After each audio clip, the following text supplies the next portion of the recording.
5 padres de niños con cáncer solicitaron a la Corte Interamericana de Derechos Humanos dicte medidas cautelares y requiera al gobierno mexicano proteger sus derechos a la salud y los provea de medicamentos que necesitan para cumplir con sus tratamientos, los cuales no les han sido proporcionados, aun cuando han ganado amparos en instancias judiciales mexicanas.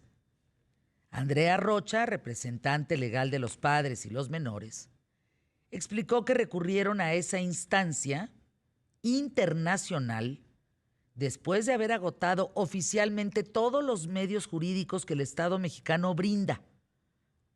Han ganado de todas. Dijo que la situación es urgente porque la amenaza es la muerte de sus hijos.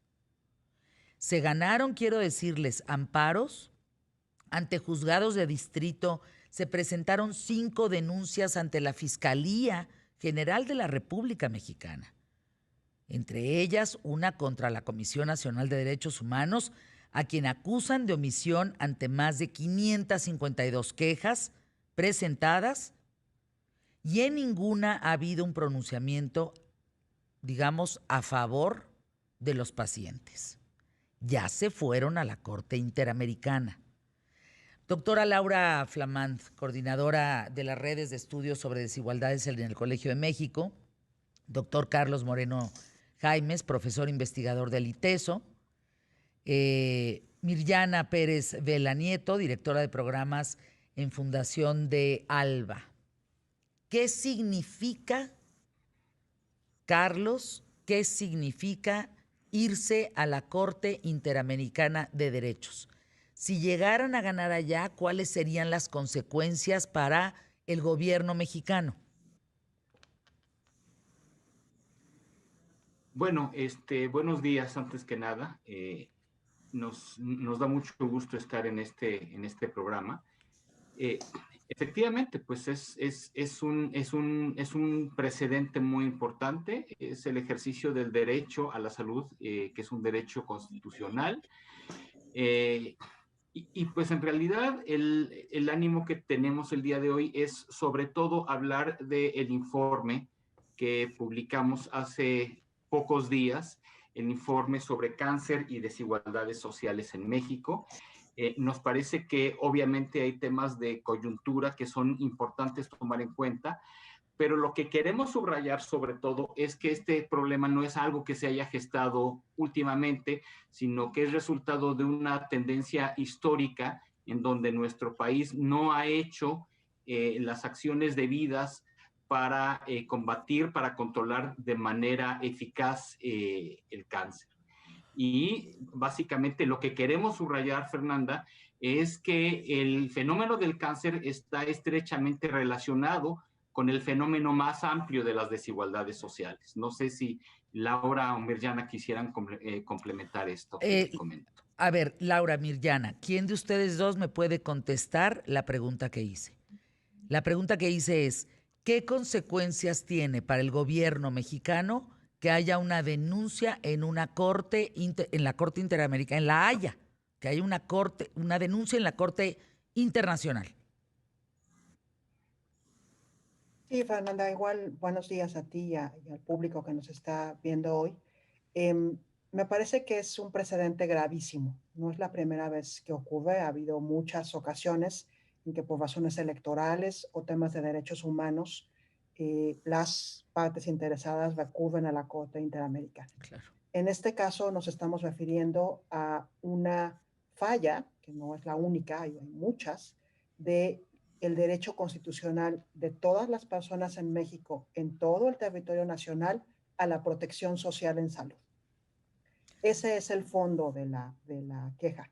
Se refiere en particular al tema de los medicamentos. Como dice Carlos, el problema del cáncer en México es un problema muy severo, la tercera causa de muerte. Se duplicó el número de muertes en los últimos 30 años, de 41,000 aproximadamente al año a casi 90,000, más que se duplicó. Y además, carecemos en México de una estrategia nacional.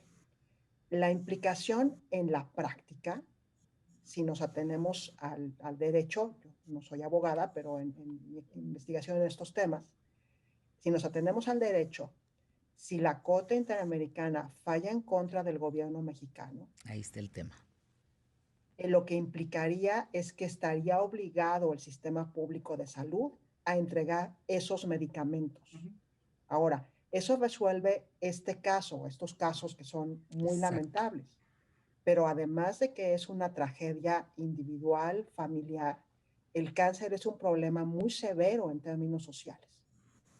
Entonces, se conjunta aquí la falta de una estrategia nacional integral de control y atención del cáncer, que ya se ha impulsado en otros países, en países parecidos a México como Brasil, Perú, Turquía, que mostramos en el estudio que comentaba Carlos.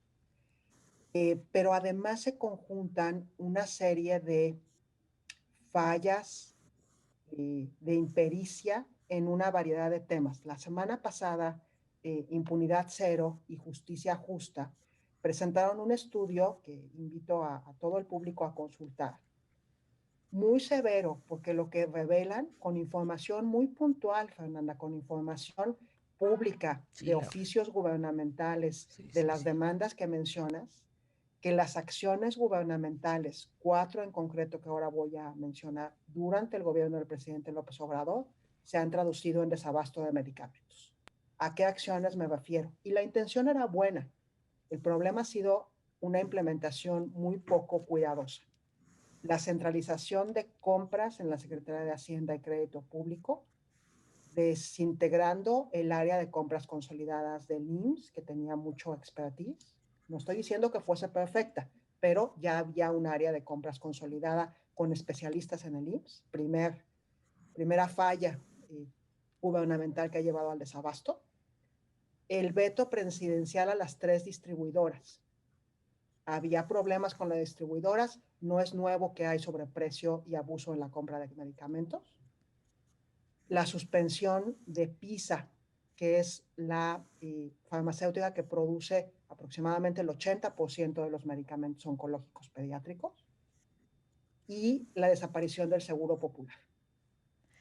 Ese conjunto de acciones gubernamentales derivó en abasto de medicamentos. Me parece que es gravísimo y francamente me parece que no tendríamos que recurrir a la Corte Interamericana para resolverlo. Afortunadamente las madres, los padres cuentan con esto y por eso lo están llevando a cabo. Ahora, Laura, Carlos lo dijo muy claro, ¿eh? Sin duda alguna, y creo que hay que adentrarnos para entender bien las tripas de esto. Porque yo escucho en todos lados que desabasto de medicamentos, los niños con cáncer están muriendo, en fin, que si FUCAM cerró, que si... A ver, Carlos lo dijo muy claro, esto no es de ahorita, Fernanda, esto viene de antes. Ok, perfecto. Mirjana, Carlos, Laura, ahora sí que casi levanten la mano tú para contestar, pero ¿qué estaba pasando antes? ¿Cómo se manejaba antes el tema de los medicamentos en México? ¿Qué fue lo que este régimen quiso quitar? ¿Y cuál fue la sustitución? Porque lo que veo es que sí viene de antes un problema, pero el haberse agraviado, ¿por qué es? ¿Por qué se agravió? Ahora sí que róbense la palabra. ¿Quién responde? Carlos, Mirjana. Bueno, mil gracias, Fernanda, por esta invitación y por permitirnos hablar de un tema tan importante y tan actual. Ya lo mencionaron tanto Carlos como Laura. Se agravó, bueno, por todo lo que comentó Laura y particularmente en el tema de desabasto de medicamentos. Sí es verdad que teníamos antes de esta administración una política pública que atendía el tema del cáncer, sí, no de manera completa, por lo menos en los niños de 0 a 18 años en esta edad pediátrica sí lo hacía, que era el Seguro Popular.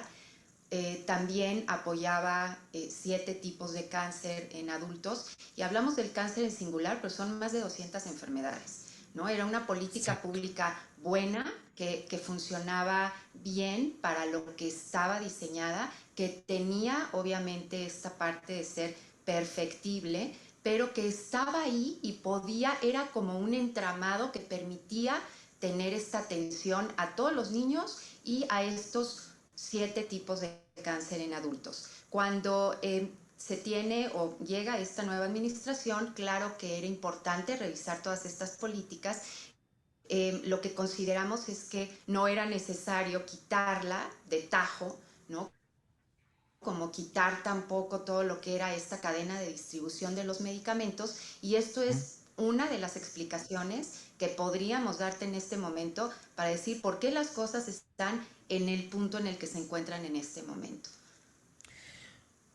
Así es, sí, Adelante, ¿puedo Carlos. intervenir? Sí, por favor. Sí, no, solamente para complementar lo que comentaba Mirjana, ha sido un tránsito bastante complicado e incierto, digamos, el tránsito del Seguro Popular al INSABI.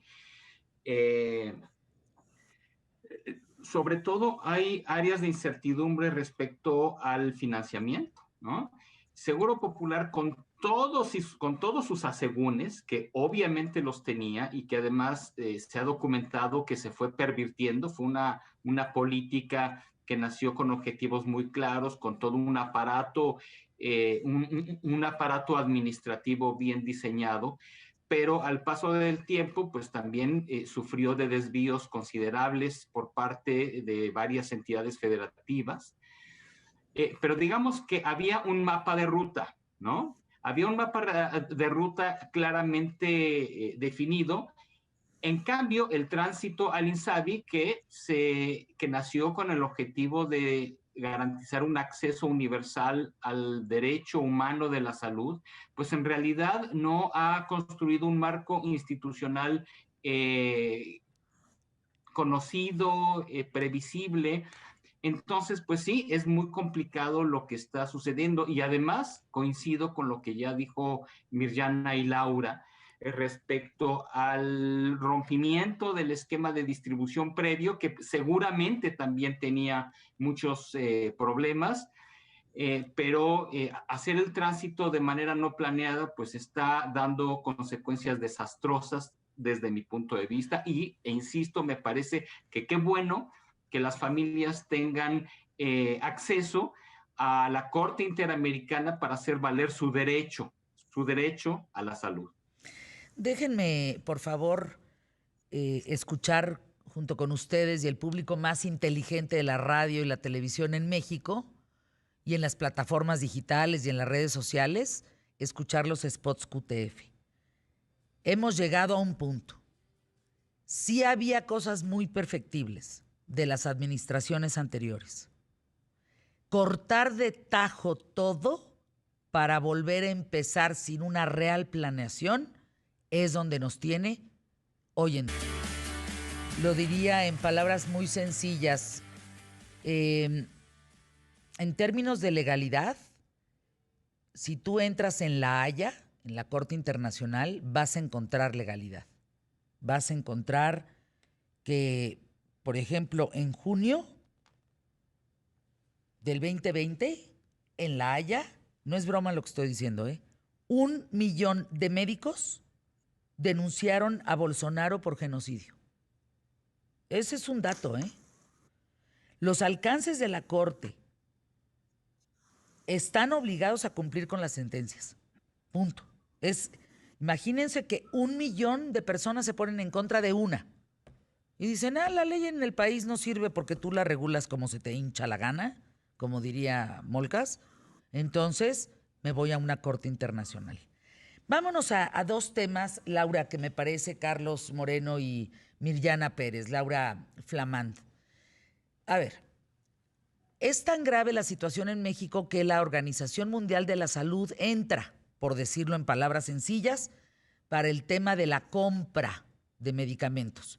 Explícanos esa parte y si la compra conlleva y va de la mano, que esto es lo que creo que no, pero si la compra conlleva y va de la mano con la distribución. Sí, bueno, empieza el sexenio en diciembre del 18, hay estos anuncios sobre corrupción y queda muy claro que va a centralizar Hacienda la compra de medicamentos, deja de funcionar la compra consolidada para todo el sistema público de salud de parte del IMSS y se suspende, se veta a estas distribuidoras. El primer problema, Fernanda, que ocurre es que este material, ya lo hemos visto con las vacunas, los medicamentos, los insumos médicos, tienen una distribución muy compleja. Es decir, las distribuidoras invirtieron por mucho tiempo en las cadenas de frío, en una variedad de cosas para poder distribuir medicamentos en todo el país. Desde un estado pequeñito como Tlaxcala hasta un estado complejísimo en distribución como Chihuahua o Baja California. Exacto. Por su extensión y su orografía. Entonces, el gobierno decide comprar directamente a las farmacéuticas, pero las farmacéuticas tienen que recurrir a las mismas distribuidoras porque no se puede construir este sistema de un día para otro. Falló el sistema de compra consolidada desde Hacienda. No lo digo yo, lo dice Impunidad Cero, lo dice Justicia Justa, lo dice Quinto Elemento Lab, lo dicen varios artículos de investigación muy serios del Washington Post. Y entonces, el verano pasado, se invita a Naciones Unidas, a UNOPS, una organización particular de Naciones Unidas, a que compre los medicamentos para México. Sin embargo, el problema de la distribución no está resuelto. Lo va a hacer Birmex, que es una paraestatal que se dedica a los medicamentos. Pero Birmex no tiene la capacidad logística, no tiene la infraestructura, no tiene el personal hoy día para hacer esa distribución. Entonces, este problema de la distribución de medicamentos de cáncer y de muchos otros padecimientos no está resuelto, Fernanda. Es urgente que en programas como este, que haya una movilización de sociedad civil para que se resuelva el problema. Pero creo que todos compartimos el asunto de la pelea contra la corrupción, de usar mejor los recursos, pero no se puede hacer de tajo. Tiene que haber una planeación gradual, que la ONU supervisara al IMSS, que de plano pues expropiaran algunos recursos de las distribuidoras y que las manejara Birmex. Esto no es un juego, es muy valioso lo que está en la mesa. Tiene que hacerse con sumo cuidado esta planeación. Déjenme poner en perspectiva, Carlos, Mirjana, el siguiente ejemplo para ver si podemos comprender muy bien qué es lo que pasa. Hay una persona que conozco que ya tiene el lote de vacunas para traerlo a México. Un lote muy importante, de millones de vacunas. Pero no se lo permiten. El gobierno federal no le permite traer esas vacunas. Estamos hablando de las de AstraZeneca, la Moderna, estamos hablando Pfizer, no estamos hablando de las del Sputnik, que esas supuestamente ya México se puso en colaboración con Rusia. No estamos hablando de la Rusia, de la rusa, estamos hablando de las otras 3 opciones. Están completamente detenidas. Esta persona que conozco podría implementar la vacunación a través de los Starbucks, por ejemplo, o a través de cadenas comerciales que van de la A a la Z y tener farmacias. Pero no le abre la puerta el gobierno actual.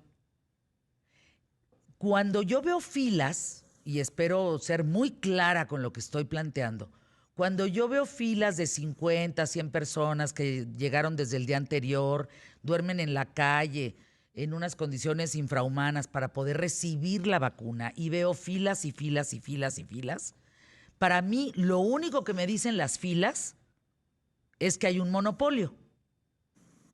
Y el monopolio lo tiene de vacunas, entiendo, el gobierno federal, o estoy equivocada. Eso mismo que estoy diciendo de las vacunas pasaría con la distribución de medicamentos, porque una cosa es que compres los lotes y lleguen, pero ¿y quién los distribuye? O sea, ¿cómo le hacemos con esos medicamentos? Es un comparativo, es una analogía que podría ser, una analogía, un comparativo que podría ser muy claro en el tema de las vacunas como con los medicamentos, lo que estoy planteando, Carlos. Yo pienso que sí. Yo, digamos, desconozco las razones por las cuales el gobierno federal tiene detenidas esas vacunas, pero lo que es un hecho es que hay una falta de planeación y tampoco podríamos descartar el hecho de que, que el gobierno, tanto federal como gobiernos de los estados, también estén queriendo jugar políticamente con el tema de las vacunas, ¿no? Eh, a mí, en lo personal, me parece que es un tema delicado, es un tema riesgoso, pero así como con las vacunas, lo mismo ocurre con el cáncer. El gobierno no puede ser el único actor involucrado en la solución. Requiere, y eso nosotros lo planteamos en el informe, requiere apoyarse del sector privado, pero también de las organizaciones de la sociedad Claro. civil. Y Mirjana puede comentar ampliamente, ella tiene mucha experiencia con esto. Mirjana, te Muchas escuchamos. gracias. Si pueden tanto Laura como Carlos apagar su micrófono mientras escuchamos a Mirjana para tener mejor calidad de audio, se los voy a agradecer. A ver, Mirjana, es muy importante Muchas gracias, Carlos. el ejemplo que di. O sea, no puede quedarse en manos de uno solo, tanto la compra como la distribución, porque entonces caemos en las filas. Y las filas representan monopolios. Y lo que no queremos es justamente un monopolio ni en vacunas ni en medicamentos. Estamos en lo correcto. Así es, y sí es cierto que el gobierno tiene una enorme responsabilidad, ¿no? En el caso de todas aquellas personas, los que eran afiliados del Seguro Popular, porque como bien lo comentó Laura en un principio, el estudio de cáncer y desigualdades sociales en México también plantea estas condicionantes sociales que hacen que en México se tenga un tipo de atención a la salud dependiendo de cómo sea tu condición laboral. Si tú no tienes un empleo formal, pues bueno, eres de esa masa o de ese grueso de la población que vas a ser atendido por el sector público de salud. Entonces, ahí es muy importante también pensar en esta responsabilidad del gobierno y no quitársela, pero como bien dice Carlos, tenemos que actuar de manera organizada y de manera conjunta lo que son las organizaciones de la sociedad civil y que tuvimos como Frente Unido por el Cáncer de Pulmón, que conformamos 3 organizaciones, este interés de buscar a la academia, de buscar al Colegio de México, de buscar también al ITESO con Carlos, para poder plantear cómo está esta realidad del cáncer. Tú lo decías, Fernanda, y planteaste el tema de COVID, planteaste el tema de las vacunas. Es una pandemia terrible que estamos viviendo desde hace un año, pero el cáncer lo venimos viviendo como pandemia también desde hace muchos más años. Y esto de la pandemia por COVID, toda esta desorganización y lo que vino a traer como evidencia la condición del sector salud, de la parte del sistema público de salud que está pues muy mal y con muchas deficiencias y con muchísimas áreas de oportunidad, pues bueno, ¿cómo va a impactar de manera negativa en unos años próximamente en el tema de cáncer? Muchos pacientes han tenido que interrumpir tratamientos por la reconversión de hospitales a nivel nacional. Estamos hablando ya de desabasto de medicamentos que venimos con él desde hace por lo menos año y medio que este tema empezó a salir ya, ¿no?, a la luz pública. Pero vamos, es toda una problemática muy compleja que hay que empezar a atender. Pues yo les agradezco, Mirjana Pérez de la Nieto, de @Fundación de Alba, doctor Carlos Moreno Jaimes, @el Colmex o @Carlos-Moreno J, y a la doctora Laura Flamand, así, @Flamand-Laura o @des-igualdades, des-igualdades. Les agradezco estar aquí, este espacio